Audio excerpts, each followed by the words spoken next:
Welcome to the Founder Hour podcast. Before we get into the episode, just a quick word about our sponsor, Outer. You know I've raved about Outer before, and I love my Outer sofa, outdoor dining table, and chairs. I've had them for over a year, and let me tell you, they've been through everything from rainstorms to scorching sun and still look brand new. That's because Outer makes outdoor furniture that's actually designed for the outdoors. From using incredibly durable and sustainable materials to developing innovative solutions like the Outer Shell Cover, which protects my sofa and dining table against dust, debris, and dirt. No more soggy cushions or dusty tabletops. My Outer setup is always clean, dry, and ready to be enjoyed anytime I want. Head to liveouter.com/thefounderhour to see Outer's range of outdoor furniture, fire pits, and accessories.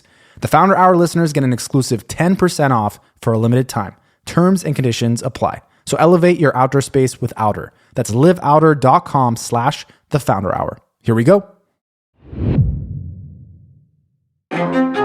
We're here in your studio for Artist Friendly, so appreciate you having me here. What was the initial inspiration for Artist Friendly?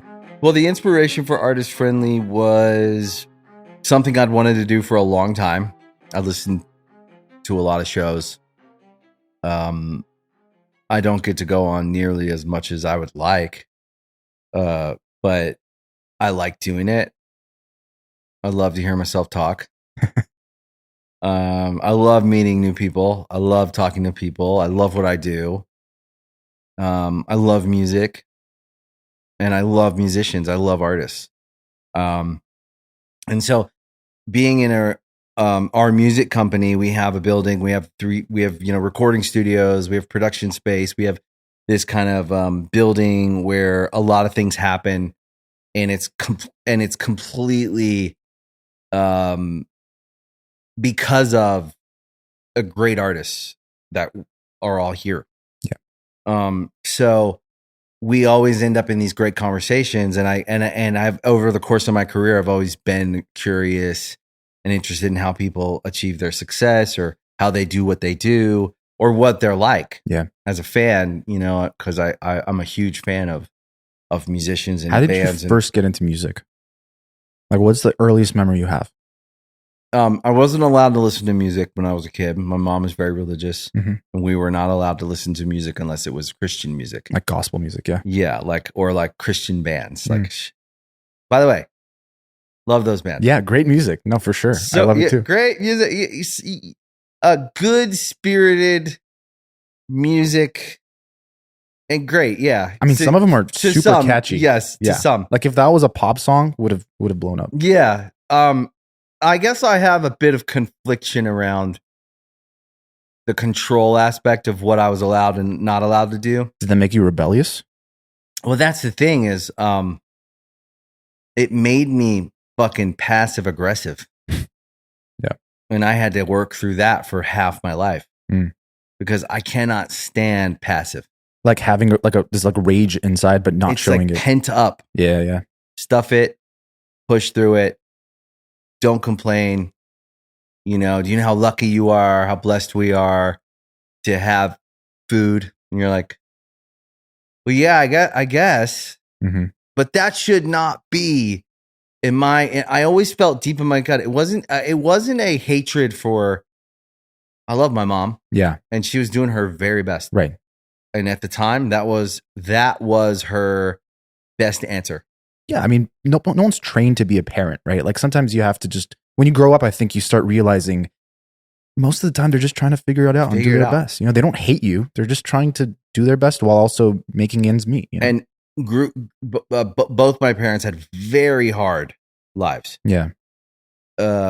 So I understand that now. That being said, I don't think it's wrong to say how you feel. Yeah. Or what you think. So to disagree with it, but still have some love and respect for like the situation, I think they did the very best they could. But religion was kind of like the roadmap for them. What was their background? You mentioned they had a hard life. Like what? Just grew up poor, very religious families. My granddad was a World War II vet. Had a lot of the men that served came home with all kinds of, Yeah. So my dad grew up in a really tough house. How about for you? Like when you were growing up, what was the family situation like? Did you feel like you didn't have a lot? You know what? I didn't know we didn't have a lot Yeah. until I got older. Old enough to hear the struggle. When you're old enough to realize like, oh, mom and dad are fighting because of bills, because we have to move again. We were, you know, it was constantly like, and my dad worked very hard, but also had a lot of things he didn't work out. So mental health is a big one for everyone. I mean, back then it wasn't a label. There wasn't anything called mental health. You didn't even know. You're like, you didn't know. You know, he didn't know he was suffering from PTSD or anxiety or addiction. It is, you just work and you drink. Yeah, I mean, you just learn to live with it. Yeah, you drink. Exactly. And that's how you blow off working 2 jobs, 4 kids, and then also trying to portray. Also, I think all of us in some way, shape, or form, at some point, even at least, when you have a family, you want to present well. Mm-hmm. You want to keep up, right? In any community, you want to look like the perfect family, or you want to look like you got it all figured out, because it is human nature. You want to assimilate, especially in today's world with like social media and just all this stuff. Now I couldn't even imagine what people have to go through to make their family look like they want it to look so that they fit in. Yeah. Right? I mean, it's tough. I don't judge any parents. So I'm certainly like at this age, I'm not judging mine. Mm-hmm. But it was what it was. We weren't allowed to do a lot. Very religious. So then we started sneaking music in around the teen years, like middle school, like 7th or 8th grade. I remember. As an outlet of that inner sort of rage or rebellion, or no, there wasn't a lot of rage or rebellion in that way. I just think we discovered it. Okay, like kids do. What were you into? You're what at kind school of music? And you hear Nirvana. There was this kid in my art class, and he was like wearing band T-shirts, and he was like listening to music, and we were friends. We would talk, and he's like, "Oh, I like this band Nirvana," and I was like, "Oh, cool, I never heard of him," and he's like, "Here, you can have the tape." And he gave me the tape. You can borrow it. Which tape was it? It was the one. It was Bleach. It was the one before Nevermind. Yep. And then like my older brother was 2 years older than me. He was bringing stuff home, and then he got into the Beastie Boys, and then we started like sneaking music and listening to music. And then by high school, all bets were off. We were listening to music. My mom had caved. Mm-hmm. We were putting like posters up, and so discovered music around 14. Did you also play at that time, or no? That was later. And then when we were 15, we were going through a lot of hard things, because my dad had left at that point, and he had kind of left for good. My parents, their marriage kind of fell apart again, because they just didn't have the resources to deal with the pressure of marriage, parenting, religion. Yeah. There's a lot of pressure to be perfect. Yep. Life, work, financial obligations, trying to give the kids that I knew they loved us. Mm-hmm. They certainly wanted to give us whatever they could. And I think it's just fucking hard. It is. I notice it. I have 2 teenagers, and there's a point around 13, 14. You've been married for a long time. You've been in it. You've been doing it. And there's these little pressure points where there's a change. The kids start pulling away, becoming their own. I mean, they're trying to fit in just the same, right? At school. And I mean, I can't imagine these days. So it was one of those things where their marriage had fallen apart. Family had broken apart. My older brother ran away. And it was hard times. We had gotten evicted. We were moving into some rental place that my mom found. And this is still in Maryland? This is in Maryland, yeah. Southern Maryland. And it was all kind of coming undone. And I remember it was like a Christmas or something where we had nothing. The money was hard to come by. So we were always like $50 short of everything. So like the phone would get cut off, or the fucking electric would get cut off, or the rent was late. And at that point I was working full time, and I was like, me and my brother were contributing to like the bills, and we were kind of like growing up, you know. And someone at our church gave my mom a guitar and a bass for us. They knew you were into music. Yeah. Yeah. And did you play at the church? No, we didn't. But we were really into music, and we were really curious, and we were always talking about it, and had fallen in love with it, and started to find some identity in it.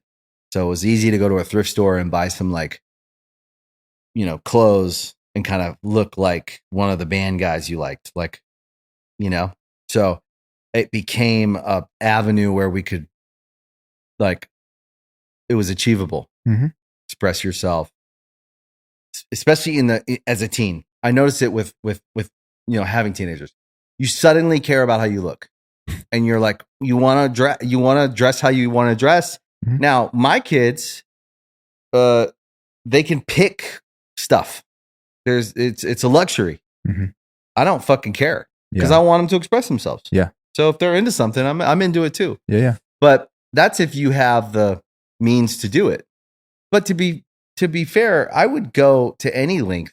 If I didn't have the means, I would go to the thrift store with them. I would try to, and sometimes they want you to do that. Sometimes they don't. They're like, I just want to get that. So anyways, I understand it as a parent now, what it must have felt like. Yeah. So I don't have like this, any kind of like anger or bitterness to it, because it was just the reality. Who's this person that gave the guitar and the bass? I mean, the guy that was in the like worship group or something. How incredible is that, though? Thinking back, I mean, had he not done that, where would do you feel like things would have been harder? Or no, I think I think life constantly sends you fruit if you look for it. If you don't, you won't see it. I think we were young and we needed it. We easily could have also gotten the guitars and not believed that we could do anything with them. But we were young enough and naive enough to think like, oh, we could start a band. And that was the beginning. And you had never played an instrument before that? No. So we started learning. And how are you learning? He gave us the instruments and a little book of worship songs with guitar notes. Yeah. Like tabs, or tabs. And we just started learning chords. And then we started writing our own songs from the get. So you never took any lessons? No. And look, I don't know if the songs were good, but we thought they were. And then we just became obsessed with it. And I think that was one, it was a function of coping with life. 2, it was drive. And 3, it was creative energy that needed to be directed at something. But was your mindset, we want to make it, get signed by a label and go the route? Day one. Yeah. Okay. Yeah. So you weren't just doing it for fun. From day one. Yeah. Our first band practice, because we started talking at school and like seeing who plays. We met this kid, this girl I knew, her little brother played bass. His name was Paul. Went up to him at school and was like, hey, I heard you play bass. And he was in some like Rage Against the Machine cover band or something. And he's like, yeah. And I was like, do you want to be in a band? And he was like, yeah, sure. And I was like, okay, cool. We're gonna, and there was another kid who played drums and we went to him and same thing. And then before you know it, we're at Paul's house once a week, twice a week, practicing. He taught my brother the first like 3 chords he ever played, like for real. He could play a little bit, but then Paul was like, nah, because he played guitar too. Yeah. So he's like, hey, do it like this. And then my brother would go home and practice all the time. Any given hour, if we weren't at work, we were at home till 2 or 3 a.m. practicing, writing little songs. And then, it was born out of that, trying with no idea. And certainly it was like back in the 90s, there was no social media. There was no TikTok. There was no way to go find videos of how to do it. There was no YouTube. Yeah. And that kind of leads me to think, I mean, from your perspective, do you think that music, because I feel like this could be debatable. Do you think it's more of an art or a science? Because you can learn the theory of things, right? Mm-hmm. But you might not have the ear for it. Like Yeah. you might think you know what should sound good, but does it sound good? Yeah. I think it's both. So there are people who approach music from a theory perspective, which isn't wrong because Yeah. music theory is a real thing. For sure. And then there's people that are all feel. Feel is so important. Yeah. In everything. It doesn't mean that you can't be successful from the science of something. Mhm. You see a lot of business guys who are just they think in terms of like the science of it. For sure. Like you get an MBA and they teach you how to start a business, but is that really? When you start a business, but there is a success rate there. Yeah. I don't know it, but there's a success rate. Mhm. That's why people do it. Yeah. But then there's guys who are wild. They're just feel. If you can take that and learn a little bit of the theory and start to label the things that you've already been doing, just so you understand, right? So you can refine a little bit. Mm-hmm. I think that's where the real power is in like that's where you become a double threat. Just unstoppable. Yeah. You could be. Yeah. But you know enough to explain, to know what you're doing. Yeah. To know in the process. Mm-hmm. So if you become like, you have to have some acknowledgement of process so that you can understand where you are. Yeah. So that you can make decisions based on where you are. So if we're just making decisions based on where we want to be all the time, and then you're zooming in, zooming out, zooming in, zooming out. Sometimes you do have to make a decision based on where you want to be. Yeah. And then sometimes you have to make a decision based on where you are. Mm-hmm. So you can manage the process. Mm-hmm. And then you make critical decisions. So we were doing it all naturally and did continue to do that through our whole career, for the first part of our career. The part of our career that I would say people know us for. Yeah. I would say was all unconscious drive. Huh. And so those first few songs you're at Paul's house, you're jamming, like what is the sound? What is it? What is the genre that you guys are playing? It's like dirty garage. Yeah. 90s, we didn't do a lot of covers. We didn't know covers. We learned how to play a couple songs that were probably good for learning, practicing, but it was all originals from the beginning. And it was just like a baby being born. And it was like messy but sweet. I think I look back on that and it was very honest and it was very real. And it was such there was so much hunger, literal and figurative. Like, you know what I mean? For sure. But had you been exposed to anyone in your community or just anyone that you knew or loosely knew maybe that had made it in the music industry? No. Where you knew like, okay, no, it was just this kind of, call it blind faith. No of like, idea. I have the hunger and I'll make this happen one way or another. Well, if he did it, I can do it too. I think I could do it. Mm. And I think we saw something we thought we could achieve. I think that's important to actually, like if I said, yeah, and then I decided I was going to be an NBA player. I was going to be the first 5'9", untrained, never played, that decided at 15. Now, I'm not saying someone couldn't do that. I don't know. Mm-hmm. But for whatever reason, we had a natural inclination to the music and to coming up with the little songs and dreaming up album titles and what does the t-shirt look like? And, like there was something natural about it. Yeah. That I do think when, these days I always try to analyze that from a perspective of like, our other companies. Because I think there's something really important about natural, organic.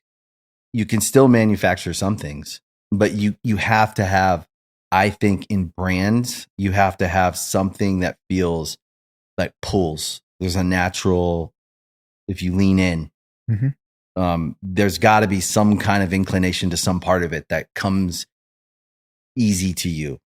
Yeah. Something about it has to come easy to you. What was that for you? I mean, all of it? Like What was the writing process like for you? I mean, Yeah, that part was easy. Easy. It was fun. Always was fun. It was a game. Marketing, if you look at it from that perspective of like coming up with names, band name, song names, it was fun. It is fun. Yeah, and not for a lot of people, but some people it's hard too. Yeah, which I get. It's a math problem for them. Yeah, but I do think that you have to I think you have to listen to the play, because that's where a lot of the good ideas come from, when we don't feel like inhibited by like rules or what the rules are or how you're supposed to do it. Well, that was punk rock, right? Like that was like the whole theme of it was like, we're going against the rules. Like which is probably like the most punk thing about what we did, because we never felt like a punk band, but we got grouped in all the time. That was the era. Yeah. It was the era and the music. And we liked punk. I was a fan of a bunch of punk bands. And I really loved punk music, and I still do. But we weren't like, we didn't grow. Yeah. As far as like whatever a punk, we were just like hayseed, poor kids who grew up in a religious house who didn't know a lot about a lot.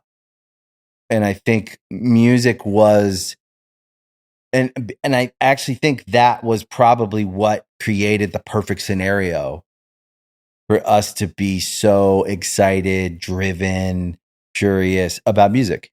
We didn't know the rules. Yeah. We didn't grow up listening to records our whole life. Okay, listen up. It's 2024. Are you still using your personal phone number for your startup? One of the most common founder mistakes I see is using your personal phone for business. OpenPhone has completely rethought every detail of what a business phone should look like and do in 2024. OpenPhone makes it super easy to get business phone numbers for your whole team. It works through a beautiful app on your phone or computer and integrates with CRMs like HubSpot and Salesforce. It's the #1 business phone on G2 for customer satisfaction with over 1,700 reviews. And here's a feature that I love personally. With OpenPhone's AI-powered call transcripts and summaries, you can have a summary of your phone call with action items right when you hang up. No more note-taking or forgotten to-dos. What's more is that every employee that's sharing that phone number with you has access to it too. Total recall across your entire team. OpenPhone is already affordable at a starting price of $15 per user per month. But for a limited time, the Founder Hour listeners can get 20% off for 6 months. And if you have existing numbers with another service, OpenPhone will port them over at no extra charge. Head to openphone.com/founder to start your free trial and get 20% off. What was the first album? It's not The Young and the Hopeless, right? That was first album was the self-titled. Self-titled. And then Young and Hopeless was the second one, right? The second one. Second one. Yeah. And that was a huge hit, right? Like that was like the big breakout record. That was the big breakout around the world. When you guys were coming up with these like songs like the Anthem and Lifestyles of the Rich and the Famous and Boys and Girls and like these like hits now, right? Yeah. Did it feel like you were on, this is like going to be the thing that gets us out there at the time? I mean, we knew we were like cracking in. The first record did pretty good. Yeah. It was like your name out. It was like a gold record. Yeah. Yeah. Well, that's great. But the one everyone remembers, that broke us out was the second one. Why do you think that is? The songs were just bigger. They were everywhere. It was like TRL moments. Yeah. It was like we were like living on MTV for years. Early 2000s. And I think it's where people saw, but we had been touring and we had a really good like touring like thing going before that record hit. But it was all kind of building. You could feel it growing. And then we went and made that record pretty quickly. Made it like 4 weeks. The whole thing. Right back on the road. We got off the road, went right into work on that record, did the whole thing, went right back out.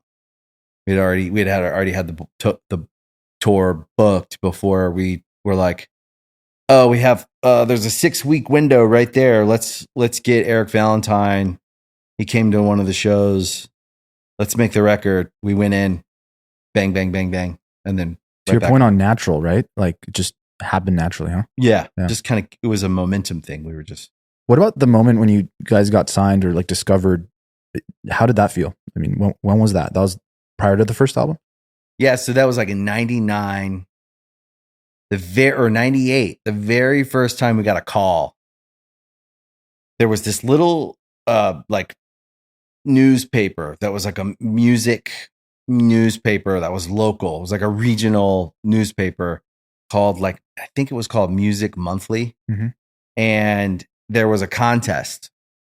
Get on the mixed, the compilation CD of Music Monthly. And then it's going to be heard by all these big record label people and stuff, whatever. And it meant a lot to us. We were like, we submitted our music and we got picked and we were so excited. And locally, we were starting to have a little bit of a thing. We were playing these like bars and stuff and clubs and stuff. And we were also doing like an acoustic show every Monday night at a bar. We were doing anything, anywhere we could play anywhere. We were doing it, working jobs, losing jobs, working jobs, and just getting by. And we got on that. And then we got a call from a guy. And he worked at Columbia. And we went to New York, met him. What did he say on the call? Oh, you guys, love to meet you guys. You guys are great. This is interesting. You guys have something, something like that. Very nice. Went up to New York, met with them. They offered us a demo deal. And we declined it. Did you have a manager or you just negotiating? We managed ourselves. Yeah. So you're just doing your own negotiating here. Yeah. We were doing our own press kits, sending them out to there was another magazine called Musician's Guide to Touring and Promotion, and you could get it. I remember that every quarter. They don't have that anymore. They don't have it anymore. But they had all the contact information. Yeah, but now you can go. There's a website called Roster. ROSTR. .cc. Yep. It's got everyone in the music business, and you could get on that all day if you're an aspiring artist and email agents, managers, labels. Like now, that's the version. It lives digitally. Yeah. And it, for the most part, it's really up to date. Mm. You can kind of get to anyone. That's awesome. In fact, I use it. Yeah. If I need to cold call someone, most of the time I know how to get to people in the music business. Right. I've been here so long. You know who to ask. Yeah. But if I just want to cold call someone, I'll just look on that website. Yeah. You can join for however much a month. That's worth it. So anyways, this magazine would come out quarterly with the updates because, people move around and jobs and things like that, or new clubs or whatever. And we would make these press kits with our demo, a photo that like my sister took, a little bio, and our number as a contact. And we would send them out. We sent hundreds of them out, and hundreds of them we sent out. It was like part of our routine. Yeah. Would you ever hear back? Or is this the first time? We didn't hear back from the press kits, but we called a few of the labels and got through a few times. In fact, my brother talked to Brett Gurwitz at Epitaph. Mm-hmm. And he was very nice, very encouraging, passed, but like was very nice. Was that discouraging? No. Because it's like, okay, he's a big name in the industry. Like he's saying pass. You don't think like, hey, he's just like not for us at this time. Yeah. He was classy. Yep. But for us, we were just like, oh, it's only a matter of time. Just had this like, and then we got offered a demo deal, and we passed because it wasn't a real record deal in our mind. At the time, we wanted a real record deal. And there was a book called "All You Need to Know About the Music Business." I still have it on my desk, written by Donald Passman, the very famous entertainment lawyer in the music biz, and he wrote this great book. It's a great resource to understand what everything is. What is a record deal? What are the parts of a record deal? What's a publishing deal? What are the parts of that? So we just kept doing that, playing shows, and it started to grow. And we were selling our own demo CD. We'd put together this little 6-song CD. We were selling that out of the van. We were playing local shows all up the East Coast, all the way from Maryland to New Jersey. Started meeting other bands, and it started to feel like there was growth, and it was exciting at the time in the late 90s. So we got opportunities to open for some bands. We became like a regional opener. So on the Blink-182 tour, they came through and we opened the show because we started kind of become we were worth like 1,000 to 1,500 tickets. Yeah. Low on the East Coast on our own little like shows. So people would start throwing us on when they need to move another 1,000 tickets. And that's a big thing in live touring. Right. If you want, every band, when they're building their live business, it's a hard ticket business. So you need to always, if you're strategic, you need to always sell more tickets every time. It's like this math problem essentially of like who's complementary to us, but also caters to the same audience and brings their own. Exactly. Like right? who can bring their own, but it's still kind of within the realm of like the sound. Absolutely. If I'm a band and I know maybe I've over-toured, right? Over-toured a market. And there's 2,000 tickets out there that haven't sold. What band could I bring in that's going to tip that buyer? Right. That would, maybe they were at the last show. Yep. So there's now some bands don't have that problem. It's different with every band. But there's these like little like things, and you add a band in and it's a great package and people are getting great value for their money. Anyways, locally we moved some tickets and we started becoming like a regional opener, and the bands were all really cool. And some of them actually didn't need us. So it was just an opportunity for us. So it's like, in some instances you might be helping. And then in most instances, that's just an opportunity for you as a new band. So it was a little bit of both. Now, and are you guys making money at this time, or are you still just trying to? No. You're not. It's very hard to make money. But you're breaking even if you're lucky, or you're investing. So so we were regionally playing, and then it started to reach a point where all the labels were calling locally. Another guy at Sony locally had gotten our tape. He was now excited. He pulled some record guy in from New York. Look, I would start going way into detail because there's a lot of details, a lot of names, a lot of people that should get some credit. But that's the high level. Yeah. All the labels get excited, and then there's like a bidding war. And then we signed like a big record deal, and that was the beginning. Yep. And then we got after it. Did you feel like at that point, like your life was going to change? Yeah. Yeah. Yeah. Like everything you worked for, it's like coming together finally. Yeah. Yeah. I remember getting my first big check. I'd never seen that kind of money in my whole life. Yep. And I'll never forget that feeling. I still have that feeling every time I get a check. It's never lost on me. So, it's good. But you also have to, I think, own it in a way as some, anybody that's building anything, when they have those moments, those confirmation moments, when the big thing materializes and those moments that happen, you got to right size it though. You got to own it. You cannot make it feel like a lottery, like you hit a lottery. You cannot make it feel like you got a fairy godmother waved a wand and now it happened. You gotta, if you amortize that check across the years, was it a big check? It was still a big check. Yeah. But it was for all those years. Right. And it was confirmation for going forward. Now, if I could go back, would I change some things? Yes. But that's just experience. That's would I make a better deal? Would I make a subtly better deal? Would I take less money and make a better deal? Probably. Yep. But at the time, we're working with what we had.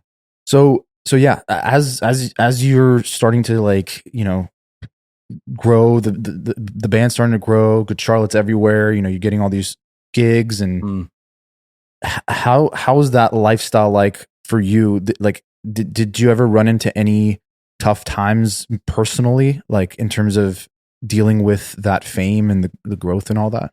Not really. I mean, if you go long enough not having anything, the danger of having everything is actually the hard part is actually holding it.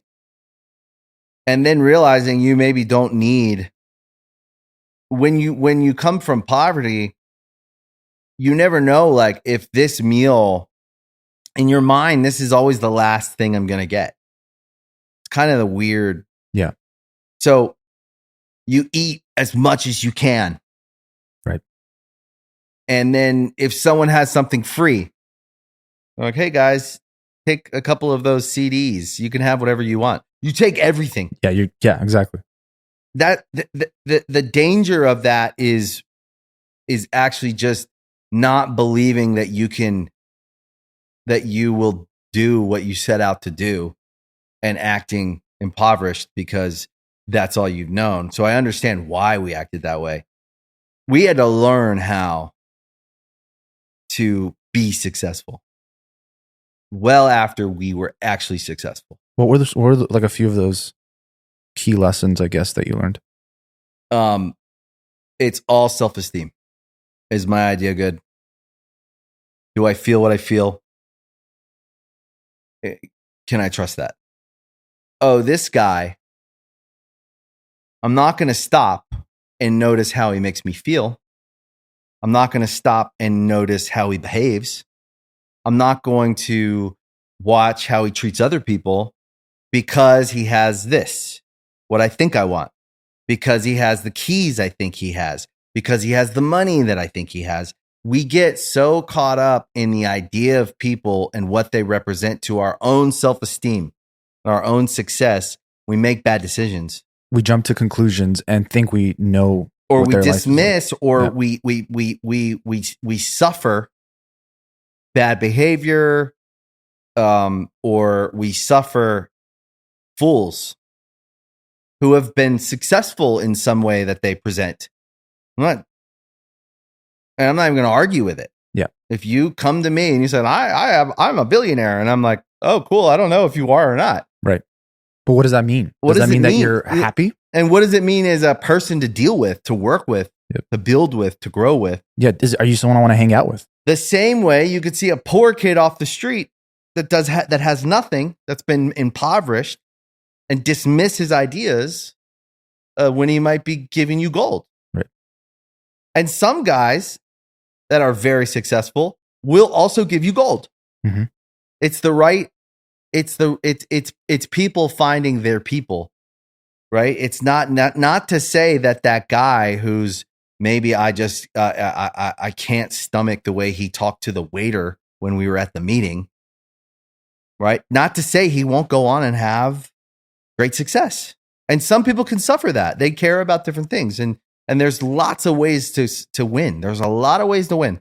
I'm not saying that like I don't believe that any of us there's only one way, right? I just don't. But I do think that like what I had to learn was you have to build the life you want to live in the same way you have to build the business you want to live in. And you have to imagine what that is. You have to imagine like, who do I want to be when I grow up? Yeah. Not just what. Yep. And not just how much. The metrics are good. The money's a scorecard. It's great. Mm-hmm. If you're winning, it's great. Mm-hmm. But it's just one metric that you value, that you measure in the value of something. You can measure the revenue of a business, but you could also measure a lot of other things. Yeah. And some things you can't actually measure. It's just a feeling. Mm-hmm. And what I didn't give credit to in the early years of my career, what I felt, I love the music and I love the whole thing. I love being in my band. We're never going to not be a band. It's like fucking our whole life. We talk about it now. And we always say this metaphor is like this perfect. It's a classic car we keep in the garage. We take it out and everyone goes, cool. Yeah. But you can't lean on it. Yeah. You can't drive it. Right. You can't buy it from us. Mm-hmm. So we protect it. And it's very valuable to us. And it's not necessarily the value of the catalog or the streaming royalties or whatever it pays still. It's a great brand, but that's not actually why we care about it. Mm-hmm. It's actually something we couldn't buy or build again. So those are special. And I think that lesson was like the the the preface for everything, all of our businesses that we do now.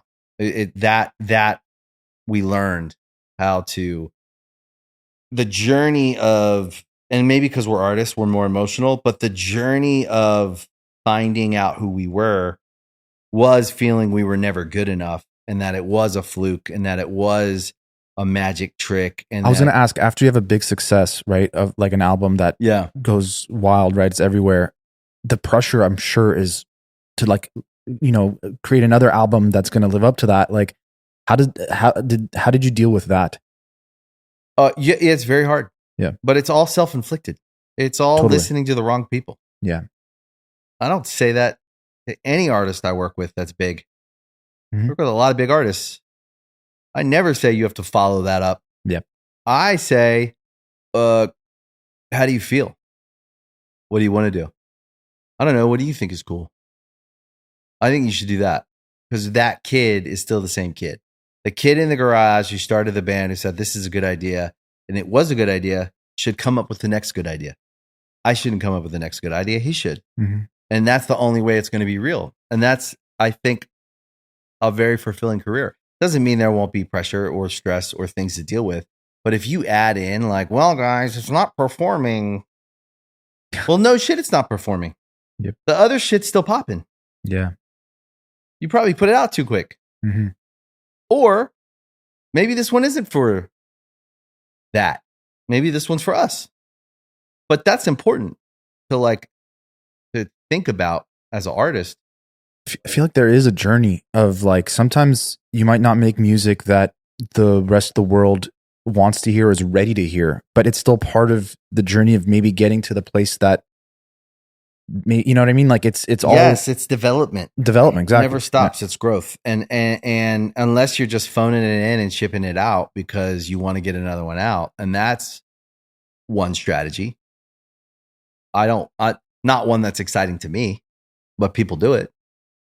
Squeeze the orange until it's fucking all done. Yeah. Or maybe there's a tree and we grow it, and then there's a lot of oranges. I don't know. But that's why I don't ever say my philosophy or my perspective on it. It's mine. There's tons of music business people out there that are oh, that's blah blah blah. Yeah, sure, I guess.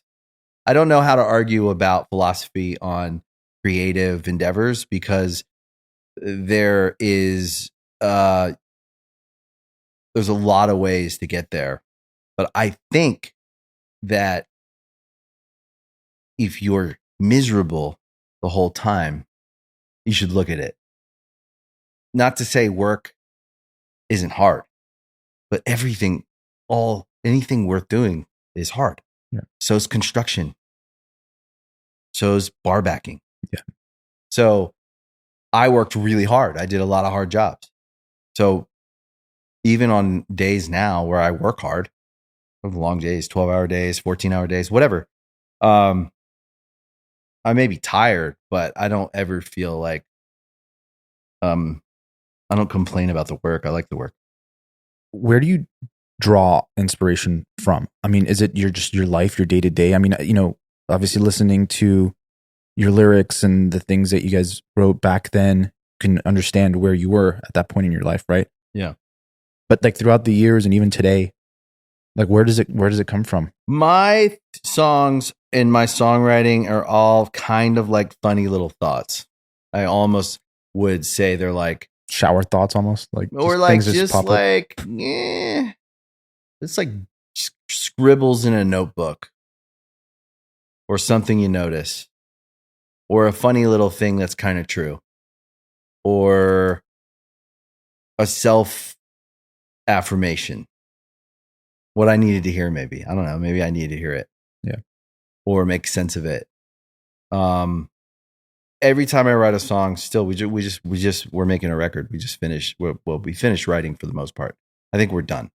I noticed like I like to write things that make me feel good to sing, that make people feel good, that like there's some kind of good feeling in it, and then find a way to say something that I feel is like funny, quirky, different, odd, but not so far left, of center, but a little off, which is like entertaining for me, and I like it to be a little catchy, like sing along, nursery rhymey. I kind of like that. Happy birthday. Yeah, I mean, classic song, right? Yeah. We still sing it today after I don't know how long. Yeah, just easy. Is there like a formula for that? I mean, is it like when you're writing and you want to write a catchy song, like what are you thinking about? Well, that's the thing is I don't know. I don't know if when I go in there I'm like, okay, now it needs to be catchy, because I don't write anything down. My brother will start playing something and I'll start humming along, and then like a word will kind of come into my mind and something that feels good to say. Just build on it. And I'll just start singing it, and or a phrase will pop out. And that's how all of our songs are really kind of quick. It happens really fast. In a matter of a few minutes, I got some little thing and I'm like, hey, let me jump in there. He's already kind of been tracking. And then I'll start singing over and over again the same thing. And then it'll start to take shape. And I let the feeling kind of become the most important thing. Is like, my friend actually put it into theory terms because he's really, really smart in music theory. He's a very good producer guy, Matt Coma. He's like a very talented writer, producer, artist. He's got a band, Winnetka Bowling League. Yep. And he was like, oh, phonetics. So phonetically, it's like pleasing to say that. I'm like, yeah, phonetics. But it really is. Sometimes it comes down to just these words that feel good to say on top of that note. Yeah. And then it just grows. And I have an idea about this feeling or this thing. And then it starts to just write itself. And you got to just kind of trust it and go along for the ride. Sometimes you get a really good song. Sometimes it's frustrating because you get on the other side of it and you're like, I got to come back to this. I don't know what this is. But most of the time, pretty quickly, you get this like song. Yeah. And how do you know you're done and you're just like ready to put it out versus, because I feel like you could keep just working at it and sometimes you just like beat it to death and you're like, all right. Yeah. We don't do that. Yeah. It happens quick and then we let it, we come back to it. And then we're like, oh, that song's good.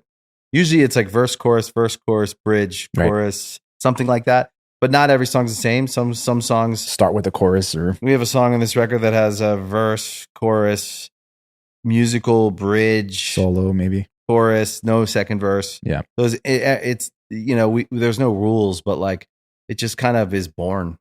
Yeah. And then we kind of like we'll leave it and then come back and go, oh, that's cool. Let's fix that and fix that. And then usually it gets done pretty quickly. What is Veeps and what made you want to do it? Start it. So Veeps is a platform, music platform. Started in 2017 as a solution for VIP ticketing. Okay. Actually, before we get into this, sorry. What made you kind of start to think about business ideas in the first place? You know, you're on this musical path, right? You guys are creating music and doing shows and whatnot. When did like the idea pop up in your head of like, maybe I should, do other stuff too, like create some businesses? The simple answer is we had been touring for a decade plus nonstop. It was like a nonstop machine. We'd always kind of made a record, gone back out on tour, and we were just like a machine. We worked very hard and we always kind of had a nonstop work. We tried some other entrepreneurial things, learned some things along the way, but realized any really truly successful organization is an organization to itself, and it takes all your effort. Yeah, you can't just do it like 2-3 hours a day. It can't be a side gig. Yeah. If it's going to be. Now, not that being said, some side gigs that work alongside of the main gig can grow and become very big. But you will have to scale it at some point and learn what it means to have it become a real brand, a real organization, a real entity. So we'd learned a ton of lessons doing some little things that were pretty successful, and we'd also done other things, in real estate, things like that. Yeah. And we'd learned a lot over the years of trying to just be smart. And we'd always wanted to be smart. Did you have like a financial manager throughout these times, or we had business managers who were good people, helpful in lots of ways, but a lot of my mentors are other entrepreneurs that I've met over the years that were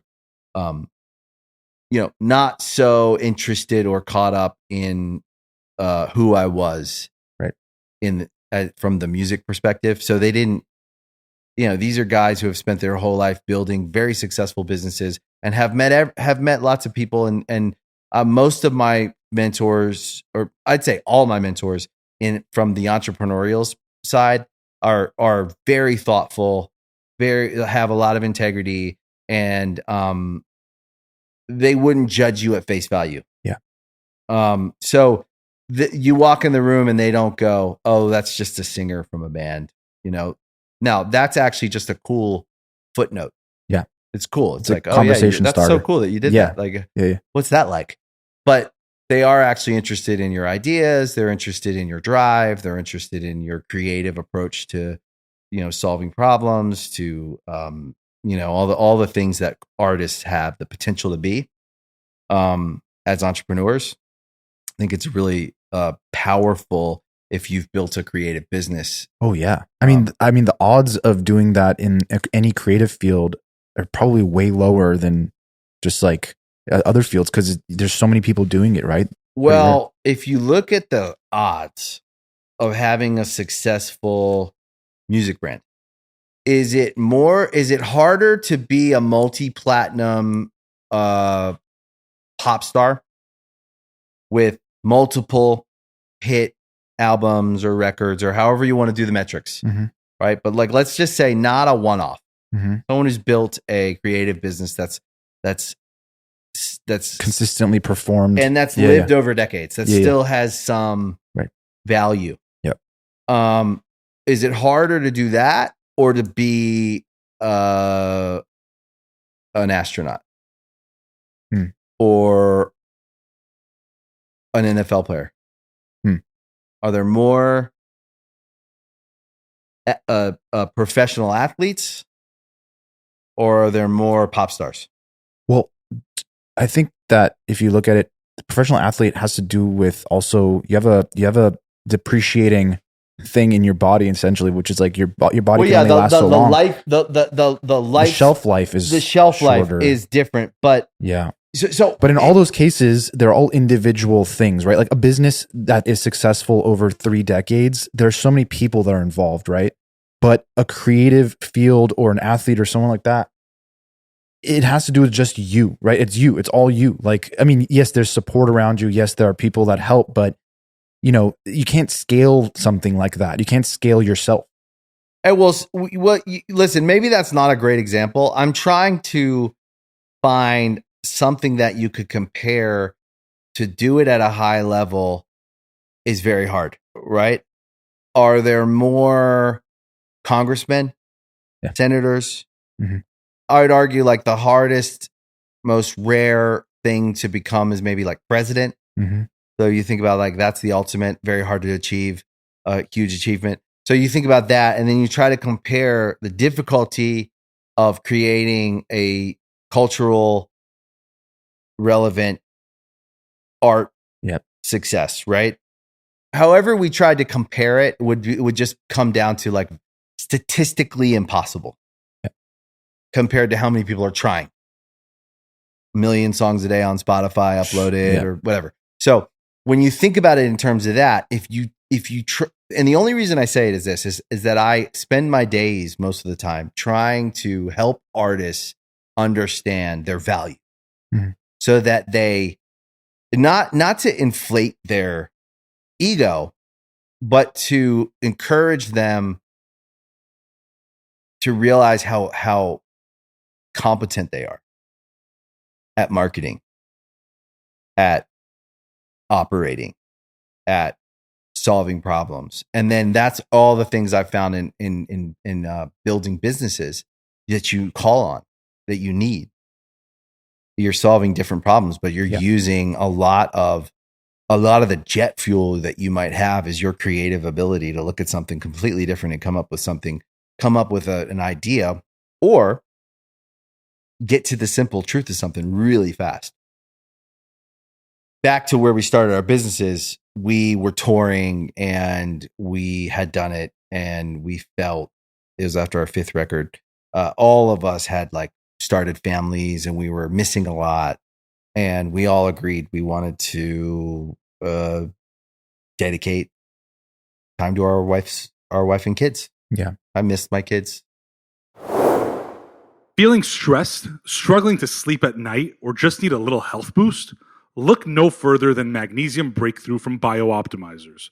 It's the only supplement on the market that combines 7 types of magnesium in one bottle, each with unique benefits for your body. Whether you need help with muscle recovery, heart health, or energy production, Magnesium Breakthrough has you covered. Plus, it's all natural, vegan, and gluten-free. Head to biooptimizers.com/founderhour and use the code FOUNDERHOUR for 10% off your order. Don't miss out on the #1 selling magnesium supplement. I wanted to kind of talk about that because I feel like, you see so many relationships in, kind of the entertainment space fall apart over like, marriages don't seem to last very long. And I can imagine there's maybe like so many different factors as to why, but you've clearly had a long relationship and have built a family, and that I feel like that's rare. At least from what I've seen, it's rare. And I'm curious, like, what over the years you think is the reason for that? That's a good question. I think you have to want it. We got married at a good age. We didn't get married that young. I was 29 maybe when we got married, or 30 maybe. You kind of know yourself at that point. Yeah. And we waited to get married. We had 2 kids. Mm-hmm. We said that. We were like, we had our first kid, and we were like, we loved each other. We were all in. Like, it wasn't like we were questioning it. But we both said, like, let's not like rush the marriage thing until we feel like there's space to do it. At that time, it was a different time. It was a little bit crazier, and maybe it was just where we were at the time because we were younger and she was coming off of a TV show. She was like always in like these ridiculous headlines that the media creates, right, these narratives around who this person is. And you sat with Nicole and you got to know her, you'd say, this girl's funny. She's smart. Mm-hmm. She grew up with really good parents. Mm-hmm. She's seen a lot. So the media was allowed to turn her into this thing, and she let it, she didn't have anyone out there going like, fuck off. Like, now you could go on social media and go, that's not true. Right. Yep. I wasn't even there. Yep. But then it was just like a free for all, and it was just selling tabloids, was selling magazines. So, but that was the time. Like it's actually nostalgic to think about now. But to go through it, I watched this girl who handled it with a lot of grace. When you were with her in real life, you were sitting with a real person that wasn't Mickey Mouse, right? You're like, oh damn, this girl is cool as shit, and she's very kind. And in fact, she's kind to the people that are not kind to her. Yeah, and then you start to respect the integrity that she had for herself, and then you also start to see how fucking kind of like. When I met my wife, I got to know her over the first, year we knew each other. And I was like, oh, she's the funniest person I've ever met. And it's above most people's heads most of the time. Yeah. And she's super smart and she's funny. But she's not pretentious. She's not some like faux intellectual, like there's no bullshit. And she judges people as she meets them. Doesn't have any judgment on, like, she's not buying a headline on anyone. She's just not like that. She measures things as she sees them in real life and her experience of things. And I always thought She was a super gracious and open person. And I thought that the world was extremely hard on her and very unfair to her. And she handled it with a lot of class. And, you know, I always was impressed. And then we had a kid together. We built a life together, and we got married a few years later. And I think that's probably something to do with it. Yeah. But to your point on the first thing you said is you have to want it. And I think like if you don't want it, then it's easy to just anytime look like obviously anyone who's been in a relationship, like it's not always perfect, right? Like there's always things that come up and you have to work through it. And that's part of it, right? Every time. All the time. But if you don't want it, if you don't want to make it work, then it's going to easily fall apart. Yeah. It's like, why would you take a job that you don't want? Usually it's because you need them. It's a means to an end. Right. I would argue most people don't even want their job. They're just forced to do it. So that I get it. And someone could say, well, easy for you to say. And it is easy for me to say now. Yeah. But I certainly worked tons of jobs that I didn't want to work at, but I needed a job. Yep. So I understand it. But you have to just be aware of it. If you're working at a job and it's just a means to an end and you have no plan, that's a never-ending wandering road. Yeah. But if it's a means to an end to get you to your goal, so that's why goals matter. If you're just in a relationship because it's a means to an end, because you don't know what else you do. Yeah. It's because it's just something you do. It's setting up for a long-term failure. Right. You have to have a dream. You have to have a vision. You have to have a goal. If you don't see a future with the person, you need to address that. Yeah. Everyone in their own time, right? I'm definitely not like the wise old married guy. I'm definitely not. But to have a successful marriage, right? Like thank God, right? Right. Thank God. Like we thank clearly our did lucky something stars. Right. Yeah, exactly. Well, we both feel lucky, because we like each other. But doesn't mean we don't fucking fight sometimes, of course, or get on each other's nerves, or that there haven't been moments where in life you're in, like everybody in life is peaks and valleys, and you have to always be aware of like, oh, I think I'm kind of in like a down. Yeah, but cycle. you always, you come out better on the other side, and you have to go through those things, because if you don't, it's kind of weird. Like, it's like when you come out of that, valley, and you start kind of reaching the next peak, there's this like feeling of like renewal of like, wow, we just went through something together, and made it out. You only get to be you. Yeah, you only get to live your life. Yeah, and then you're dead. That's it. Yeah, you don't get to be someone else. Mm-hmm. So the sooner you come to terms with you and then go, I want to be me. I want to be the best version of me, and I want to try. I don't care who thinks that's corny or they think that's fine with me. I am so obsessed with trying better, to get better, to do better at everything I do. Mm-hmm. It's comical. But that's because I spent so many years from 0 to 20, whatever, feeling like trash, like worthless, not smart, dyslexic, ADD, confused, not good taste, not rich enough, not in shape enough. So mean to myself. Yeah. Where did that come from? I don't know. Yeah. Life is hard sometimes. Yeah. Growing up is hard. The first 18 years was hard. It wasn't a lot of positive voices. No one was saying you could be anything you want. Yeah. It was just sad and poor and confusing, and at any minute God's going to come back, and what's the point? Right. And then you go, and then you get older, and I had a couple relationships that changed my just enough to go like, oh, maybe I'm special. Maybe I could do something. And then the music success was a big life changer, obviously, because almost like a validation of like, validation. I could get some, there's confidence, and you had success, and then that was a life changer. Right. But it wasn't like we tripped into it. We tried really, really fucking hard. And what I think the through line on everything me and my brother do, we try really hard. We try really fucking hard.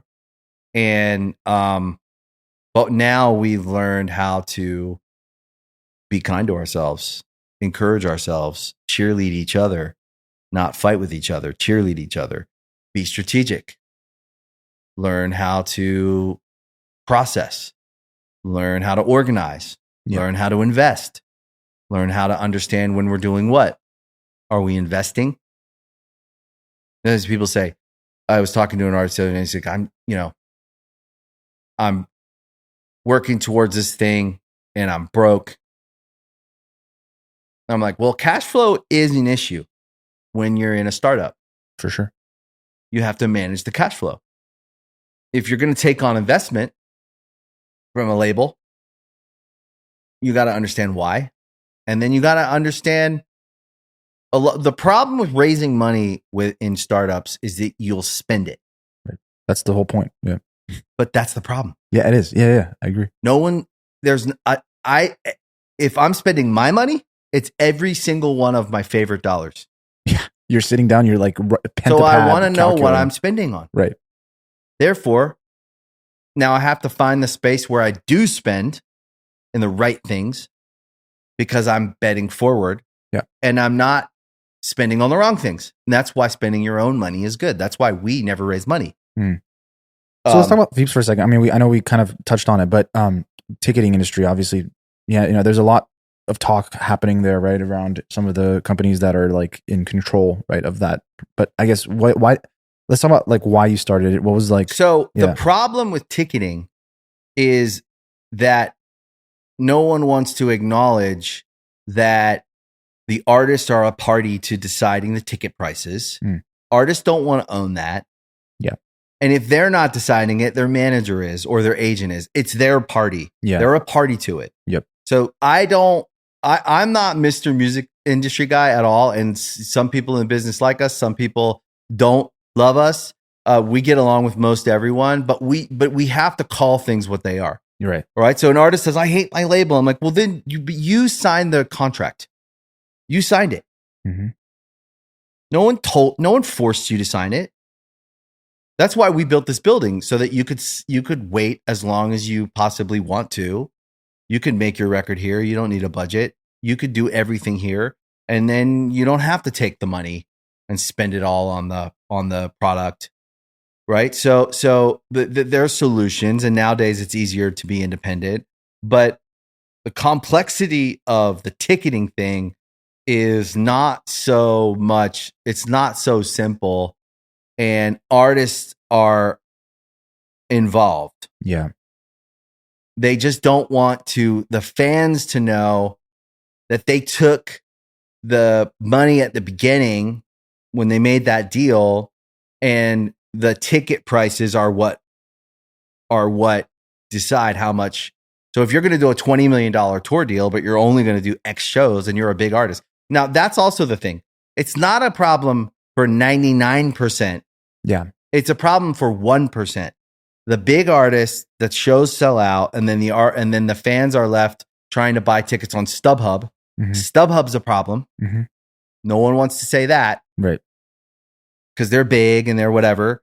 So, and then the other ticketing solutions aren't good. Exactly. Yeah. So you want to let this one-off janky promoter or this ticketing company run that? No. You need a system that works. Ticketmaster works. Mm-hmm. It's just nothing's perfect. There's complexity in the 1% of shows that are like selling out. Of course. And then everybody's and then there's an aftermarket and people are making money on it. Money talks. It's the sneaker market. Mm-hmm. But the bubbles burst. Mm-hmm. People aren't always going to be willing to spend $1,000 on a Taylor Swift ticket. They will right now. Yeah. And then these bubbles, they come, but everybody's involved.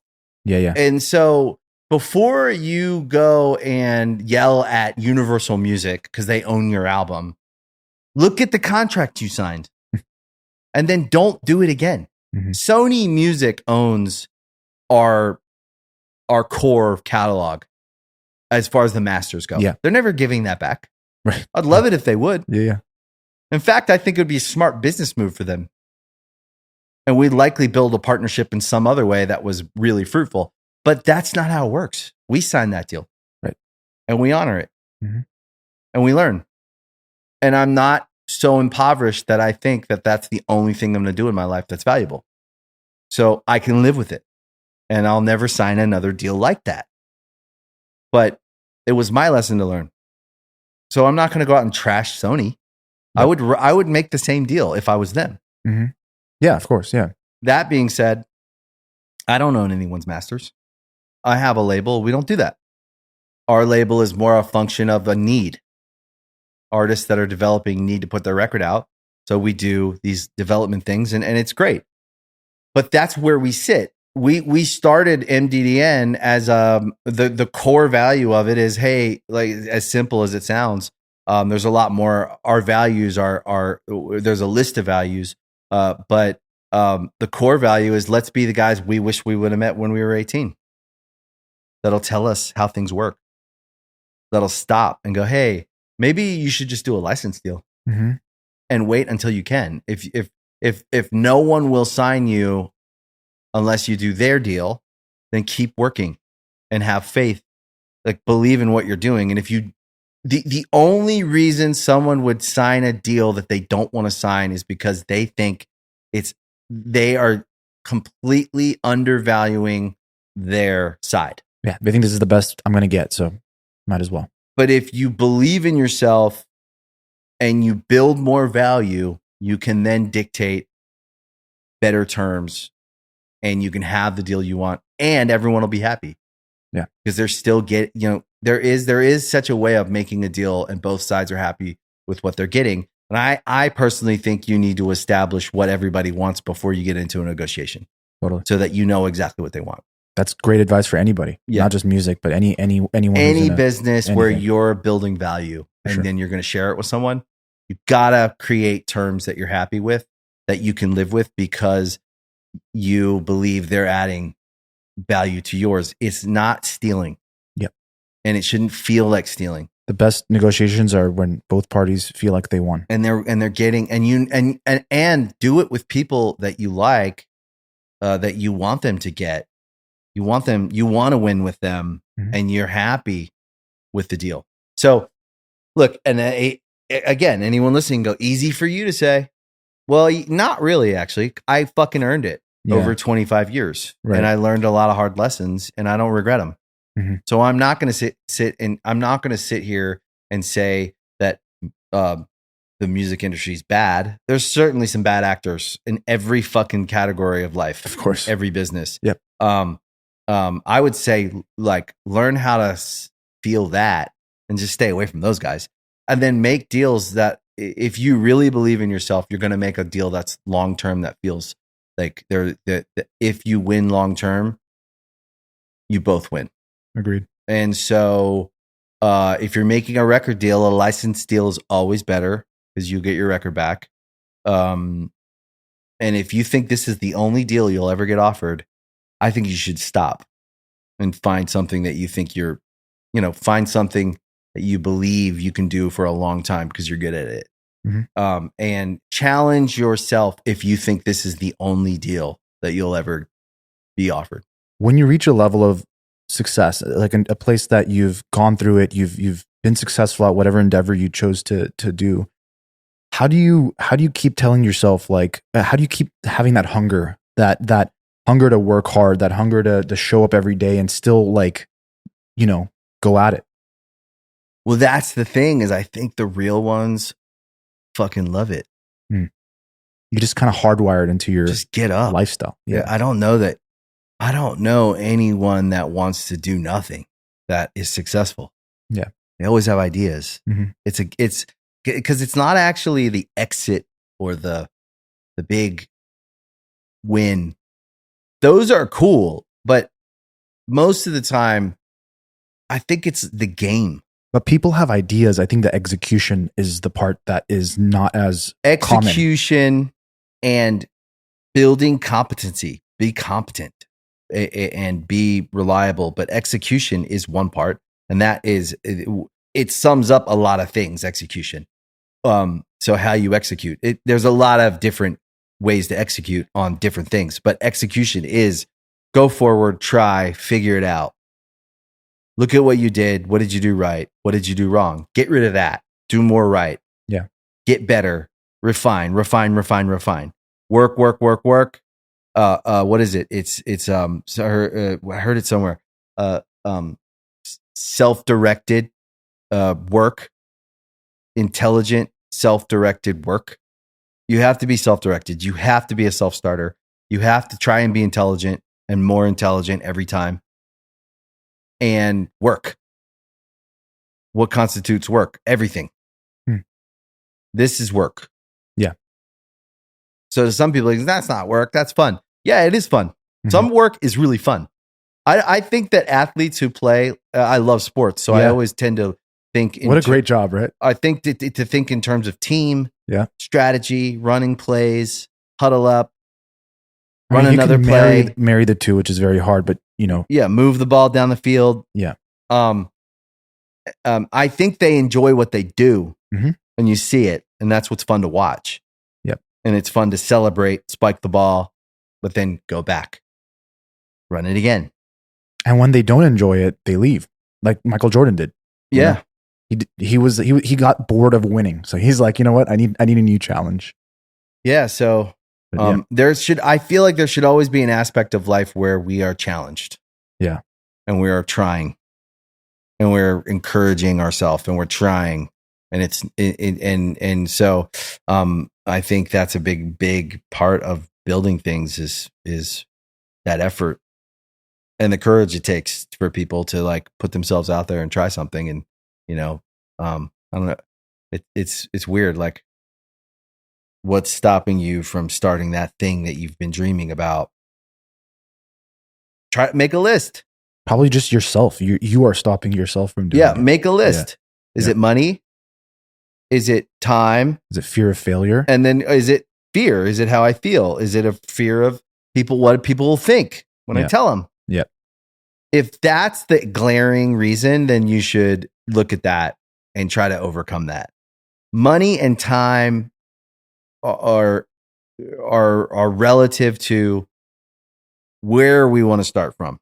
So if you say I want to start a hot dog chain and I want 50 restaurants, but I don't have any money, I'm like, well, how could you start one? Yeah. Well, maybe if I did this, and then you start thinking of solutions. What if we did this? What if we did that? And you go around and around and around. We have exercises all the time, me and my brother. What if we did this? What if we did that? What if we did this? What if we did it this way? Around and around, exhausting. Usually we land back on our first idea, which was simple. Yeah. And not sexy and not big. But if it goes well, we could do another one. And then we could do another one. And that's scale. So I think we're hardwired to just think ahead, right? Like we just want to look at. Well, we think in terms of growth. Yeah, exactly. I think for anyone who's a creative too, especially like you go so deep into what it could be, but you don't realize you have to just start somewhere. Yeah, so you should do that. Yeah, and then you zoom back in. Yep, and you go relative to where we are right now. How do we get there? But I can imagine it rarely plays out exactly how you imagined it. It never does. But but if you have to see and feel the potential, you have to. If you don't, then you need to question if you're dreaming the right vision. You have to see and feel the potential. Not how much will it be worth or how much that you could dream about that, but like you have to almost see yourself there, right? On stage or wherever. And then you zoom back into like, it's as simple as, okay, what's the first step? What's the next step? What do I have to do in the meantime? Well, I got to keep my job because I need income, but I'm going to build this business on the side. I'm going to make it work. And then maybe there's some resources there I can use at my job. Yeah. Or maybe I can get another job that has more resources that are that relate to what I want to build. And then you start to become strategic.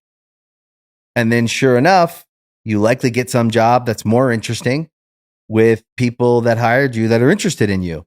Then they see what you're doing and they go, what are you doing over there? That's cool. You know, you have to go forward and take some risk. And like I say to my kids all the time, I'm like, you can't have your cake and eat it. Yep. So you can't save money and spend money. Mm-hmm. So you have to work out a relationship with that of what sacrifice, saving, waiting, investing is actually what it feels like and means to your end goal. Mm-hmm. And then the goals, you keep moving, you know, as you get further and further down the road, you're likely going to move the goalpost back further, because you see more potential.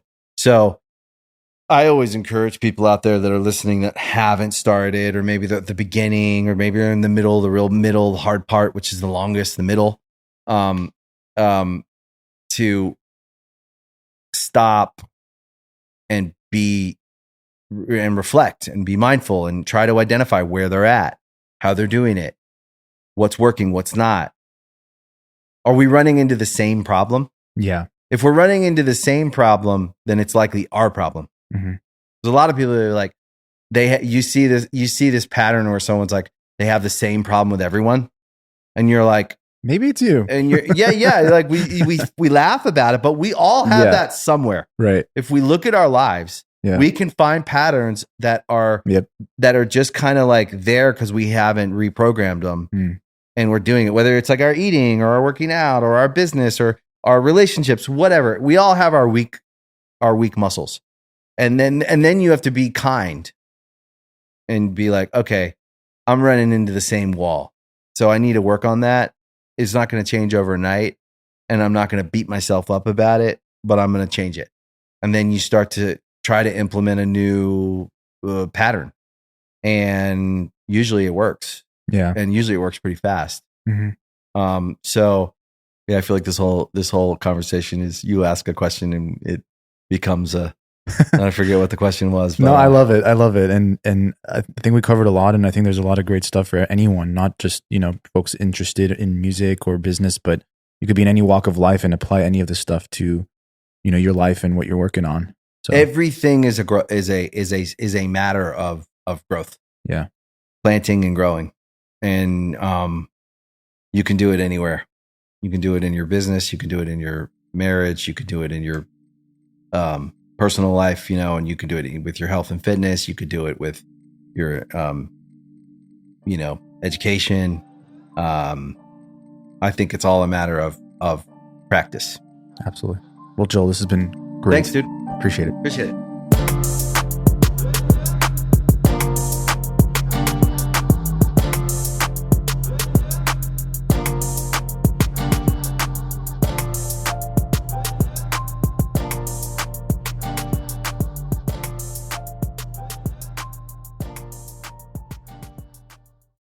The statements made in our ad reads are for informational purposes only. The products discussed are not intended to diagnose, treat, cure, or prevent any disease. Always consult a qualified healthcare professional before starting any new supplement, especially if you have pre-existing medical conditions or taking medication.